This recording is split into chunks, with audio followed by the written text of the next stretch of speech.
bersama kami di Hidup Sehat. Nah, besok umat muslim sih udah memasuki bulan Ramadan atau bulan puasa. Iya betul dokter, seneng banget deh akhirnya udah bisa puasa lagi besok. Iya, ya tidak terasa ya. Iya. Tapi yang perlu diperhatikan adalah menjaga kesehatan dan apa ya, perlu menjaga kesehatan juga sebelum puasa. Nah itu dia dok yang jadi pertanyaan kan, ini sebenarnya perlu nggak sih untuk memeriksakan atau cek kesehatan sebelum menjalankan ibadah puasa? Bener banget. Nah kita langsung tanya kepada expertnya, ada Profesor Dr. Ari, spesialis penyakit dalam konsultan gastroenterohepatologi. Waduh, wow, panjang, Prof. Ari. Ya, apa kabar? Oke, Terima kasih, ketemu lagi. Ya. Oke, nah yang jadi pertanyaan dan ada fakta mitos yang mungkin ditanyakan masyarakat. Yang pertama dok, pemeriksaan kesehatan sebaiknya dilakukan sebelum memasuki bulan puasa. Fakta atau mitos? Fakta. Fakta. Ya, betul. Jadi sebenarnya begini, idealnya nih kan kita kan mau memasuki suatu proses puasa yang akan berlangsung selama oke lah, sekira 29 hari sampai 30 hari, sebulan, ya kan begitu. Jadi pada beberapa keadaan memang itu sebaiknya kita memang mengetahui dulu nih kondisi kesehatan kita. Tapi secara umum sebenarnya masyarakat bisa tahu apakah saat ini nih kan kalau memang bisa besok, oke saat ini kita ada nggak infeksi yang akut kita bilang. Misalnya contohnya apa, ada demam atau tidak? Ada batuk pilek atau tidak, ada diare atau tidak. Nah bicara soal sakit mah mungkin kita ada lambungnya lagi sakit nggak ini gitu misalnya. Nah kemudian juga kalau dia penderita hipertensi bisa aja nih tekanan darahnya dicek aja dulu nih begitu ya kan.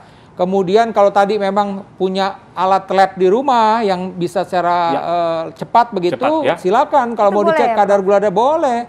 Tapi tadi misalnya ada gula darah puasa, atau dengan misalnya cek kolesterol silakan, atau asam urat silakan. Jadi paling tidak sebelum kita memasuki untuk puasa Ramadan besok ini, kita sudah tahu nih posisi kita nih hari ini bagaimana gitu loh. Karena sekali lagi memang ada orang-orang yang sementara yang tidak boleh untuk berpuasa kalau dia dalam keadaan akut misalnya. Ya kan, kemudian kalau berat badan juga penting nih kita cek sekarang. Karena mestinya ya kalau benar-benar puasanya dengan baik itu kita berharap berat badan turun tuh kita kira 5% udah bagus. Jadi kalau kira-kira beratnya berapa sih sekarang misalnya 50 kilo. Ya 50 kilo gitu ya. Paling kita berharap itu turun bisa 2-3 kilo nih. Selesai puasa ini. Ya paling banyak itu 10%, tapi itu udah maksimalnya gitu loh. Kurang 5 kilo itu udah maksimal. Tapi kalau bisa ya paling nggak sekitar 5% udah cukup. Iya, gitu. tapi asalkan buka puasanya jangan kalap ya Prof. Betul, ya. Kadang-kadang kalau saya tuh Prof ya semuanya es buah, kolak, gorengan, semua saya makan. Tapi biasanya abis puasa bukannya turun malah naik berat badan Prof. Oh gitu, betul. Nah Prof, ini ada fakta dan mitos yang berikutnya nih Prof. Ya. Ini sebelum berpuasa sebaiknya cek untuk stok obat-obatan di rumah untuk menjaga kesehatan selama bulan puasa. Ini fakta atau mitos? Ya, tadi kan stok obat-obatan ya. Ini kita bilang fakta. Fakta. Ya, fakta. Pasti kita dong. Mesti kita mesti stok nih karena kan gini. Mestinya sih sekarang kan sekarang ini kan online ya, gampang ya, apotik kita tinggal telepon kalau memang itu resepnya atau obat tanpa resep dokter bisa. Tapi nggak ada salahnya kita punya stok juga obat-obatan. Seumpamanya saya bilang begini. Kalau dia memang penderita kencing manis, mestinya dia punya ada obat untuk kencing manisnya nih, standby di rumah, tetap mesti dikonsumsi. Kalau dia penderita hipertensi, obat anti hipertensi juga sudah ada di rumah. Karena sekali lagi, minggu-minggu pertama itu terus terang minggu-minggu yang berat. Buat sebagian orang yang tidak terbiasa dengan puasa Senin Kemis misalnya. Kenapa? Ya tadi nih, bangun mesti pagi-pagi. Ya kan besok kita nih kalau yang sahur ini paling enggak kan jam 3 udah mulai bangun. Kalau ibu-ibu mungkin lebih pagi lagi dia menyiapkan makanan kan bisa 2:30. Ya kan begitu. Tidak mudah itu buat seseorang bangun pada dini hari seperti itu kan jam 3. Nah, kemudian oke lah dia sahur ya kan. Setelah itu kan pasti juga tidak nyaman lah biasa, apalagi besok kan tetap kerja. Besok saya rasa tetap kerja hari pertama, kalau artinya memang dia work from home atau work from office kan tetap bekerja. Kalau dia di rumah pun misalnya mesti rapat Zoom jam 8 kan mesti melek juga. Jadi itu yang tadi penting tuh. Kalau memang dia penderita hipertensi, tekanan darahnya mesti terkontrol. Kalau tadi gula darahnya juga kencing manis juga mesti gula darah terkontrol. Karena minggu-minggu pertama ini masa-masa yang agak berat lah gitu ya sebagian orang.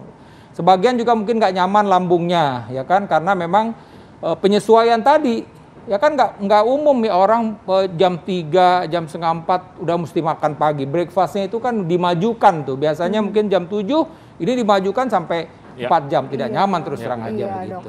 Dokter. Nah Prof, tadi kan Prof sempat katakan ya ada beberapa kondisi orang dengan penyakit tertentu atau penyakit kronis yang tidak boleh menjalankan ibadah puasa. Nah kriterianya itu seperti apa aja Prof yang boleh dan yang tidak boleh? Tapi sesaat lagi Prof, jawabannya jangan kemana-mana, tetap di Hidup Sehat.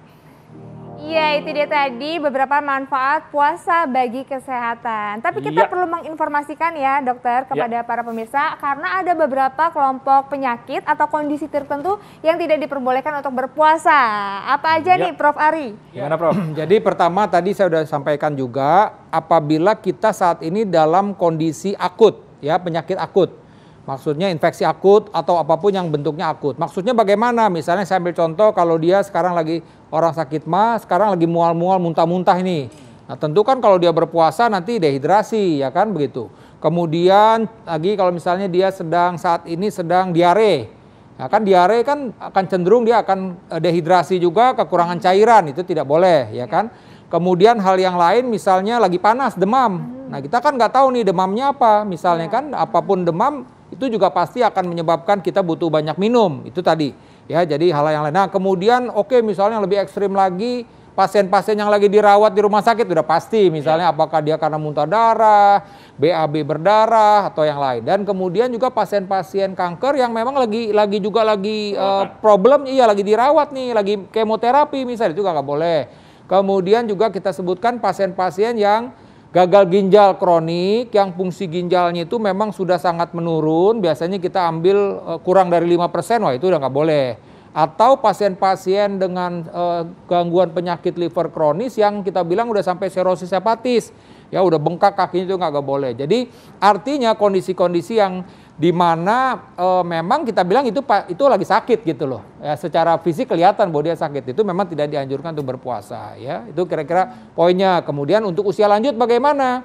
Nah usia lanjut kembali lagi bagaimana kondisi pasien tersebut, kondisi orang tersebut begitu, walaupun tetap mesti ada pengawasan dari dokter misalnya begitu ya. Kemudian lagi apa sih ibu hamil misalnya, juga ada pertanyaan tuh. Nah ibu hamil yang trimester pertama yang juga lagi muntah-muntah itu juga tidak dianjurkan. Kemudian juga ibu yang menyusuin bagaimana tuh, ada pertanyaan juga. Kalau dia masih menyusuinya di dalam yang kita bilang eksklusif selama 6 bulan pertama tidak dianjurkan. Kenapa? Karena bayinya itu mengandalkan dari ASI ibu tersebut. Nah, jadi itu termasuk yang artinya sebagian besar lah kita, karena banyak nih, kalau enggak nih bisa sampai maghrib mungkin nggak selesai nih saya cerita nih apa aja yang benar banget Prof. Oke, ini kan dalam saat pandemi nih, bagaimana orang yang lagi di karantina, isolasi mandiri, gimana dalam hal berpuasa Prof? Ya, jadi saya sampaikan tadi, kalau dia bergejala, ini kan kita bilang bergejala ya tadi ya, apa memang dia bergejala demam, batuk, sesek, atau ada juga yang pasien COVID dengan nyeri perut, nah itu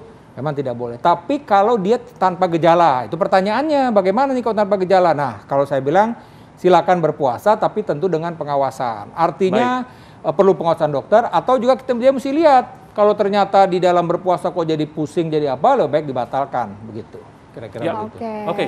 Nah, mungkin perlu diingatkan lagi, mungkin masyarakat pengen tahu nih besok kan bulan puasa. Betul. Prof, tips gimana untuk menghadapi bulan puasa besok ya?